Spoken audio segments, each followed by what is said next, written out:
How's it, Howling Wolfpack? I hope you're doing good. Or no, I'm doing good. Because today we're going to list the assassins and the protagonist of the Assassin's Creed series from best to worst. Number 10 is going to be... I'm going to get a lot of comments about this one because people are going to hate me for it. But number 10 is going to be Jacob Frye. Now, I cannot put Jacob and Evie in one single thing. Because Jacob and Evie are completely different. And if you go just because they're related, I could put them in a single spot. Then I could just put Ezio and Altair in the single spot because they're both related. Even though Evie and Jacob are more closely related, still are the same whereabouts.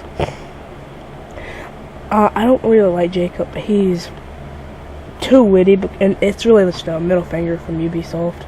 Like, oh, they've been asking for a witty character, how about we give him that? And let me just sum up what most people feel about him and just want to see him and just find it. Yeah, I'll explain.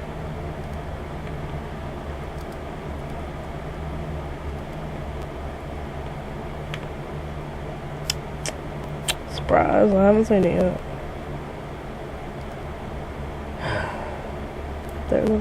Oops.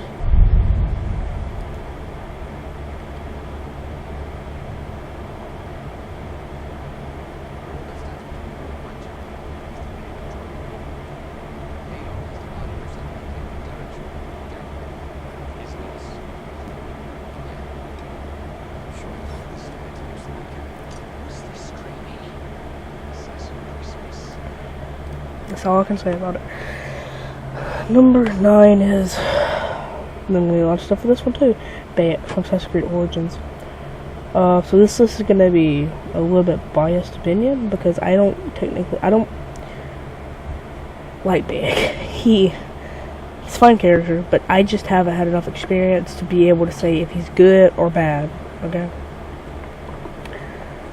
Number 8. It's hard.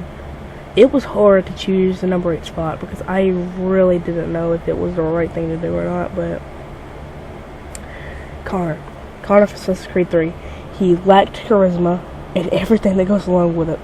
So Assassin's Creed, after 1 and the trilogy came out, they were like, oh, we need a stronger character.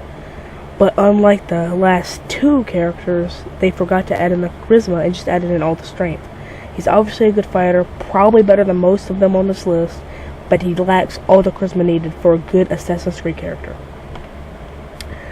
Number 7 is Orno. I kind of liked Orno. He was pretty good. I mean, you got to use this sword even in the game, but this is not based on the games at all. They will not come into factor at all. That's for a totally different list. But I still do believe that... I still strongly believe he's a good character. Not as good as a lot of other people, but he's still really good, and I think that a lot of people don't give him the attention he deserves. So that's already Jacob, Bayek, Arno, and Connor out of the way. Like, they're really good characters, so I don't understand. All the characters are good. There's only one character that's not good, and that has to be Connor. All the characters are really good. I mean, if you don't think they're good, you can tell me down in the comments, but kind of like I said that wrong. Speaking in terms of Assassin's Creed and Ubisoft, I don't think they came out with that bad of a character yet, but that's just my opinion. So I was Bayek at number 10, Jacob at number 10, Bayek at number 9, number 8, number 8 was Connor, and number 7 was Arno. Number 6, this number 6 spot, I don't really think that... I'm trying to fill in the gaps here, and this character is kind of just a paste and copy. It's Shay Cormac. Now, listen, Shay is an amazing character.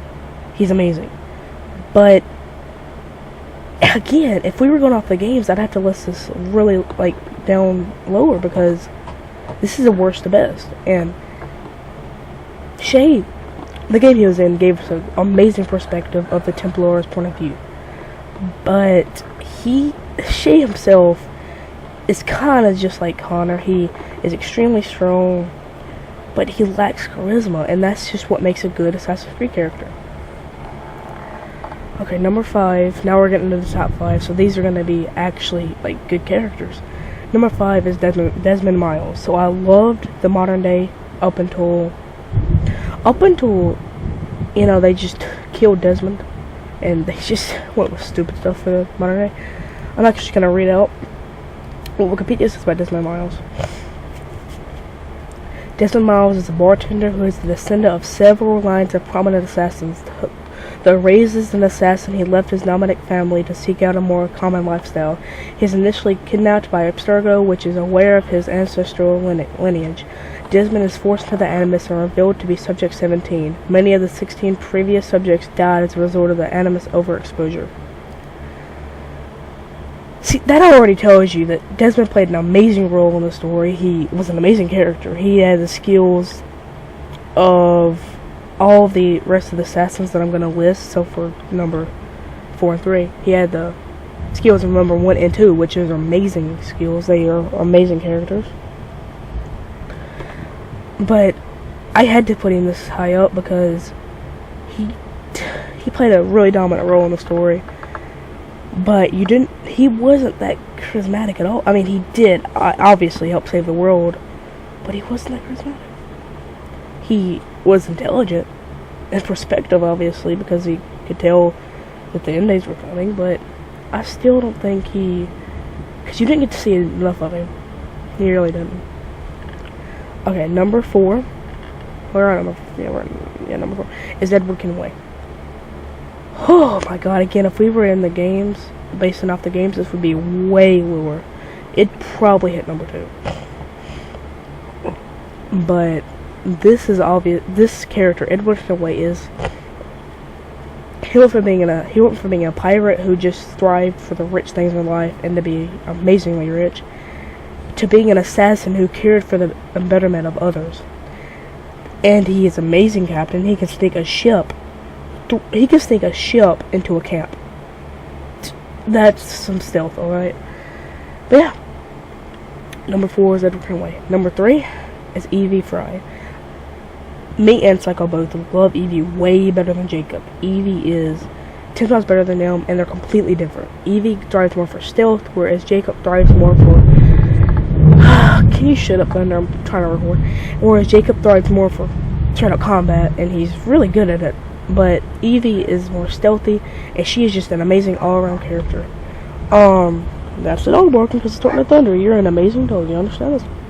Number 2 is Ezio Auditore da Firenze. Nothing more to say. He's Ezio. Number 1, Altair and Aligned. A biased opinion because it's the first console game I ever played and the best console game I've ever played, and it made the best because he was in it. It isn't even based off of the game. It's just the fact that Altair was in it. He is the strongest assassin, and if it was based on deadliest, Desmond Miles would have to be number 1 because he has the skill of both Ezio and Altair. But Altair, he ranks number 1, and that's kind of obvious. Most people would say Altair would be like number 7 and Ezio would be like number 1, but I'm different. I like Altair more than Ezio.